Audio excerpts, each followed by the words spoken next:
Hey guys, I've got a 2010 Volkswagen Jetta, and the problem with this car was if you push it really hard, it will go error message on the dashboard saying turbo under boost.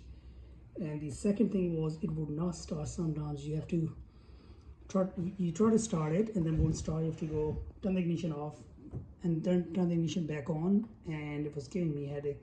It was used to do it like a few times, and then sometimes it would start okay on the first ignition and in the try, and then sometimes it just would not start. Sometimes I have to try like 5 or 6 times and then keep pushing the accelerator and all that.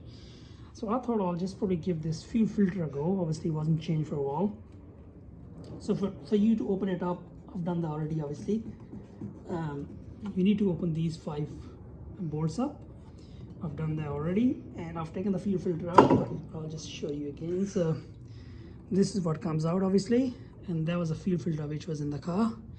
Obviously it wasn't changed for a while. You can see it's all black from inside. Camera down, so you can probably see it properly here. Let's put more light in. Probably can see, but it's literally turned all black. See? So what I did was I drove the car without the fuel filter just to give it a go, and I can definitely see the performance definitely increased. So I'm just going to put the fuel filter back in. Obviously I don't have the new fuel filter right now, but see, I'm leaking the fuel. So tomorrow I'm just gonna go buy a new fuel filter and then go from there, I guess.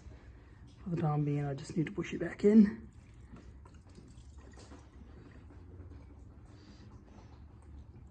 So I'm just gonna install it for the time being, but obviously tomorrow morning I'm gonna go get a new fuel filter. Just wanted to share with you, maybe you might be experiencing the same problem, so just definitely worth checking the fuel filter out. Thank you.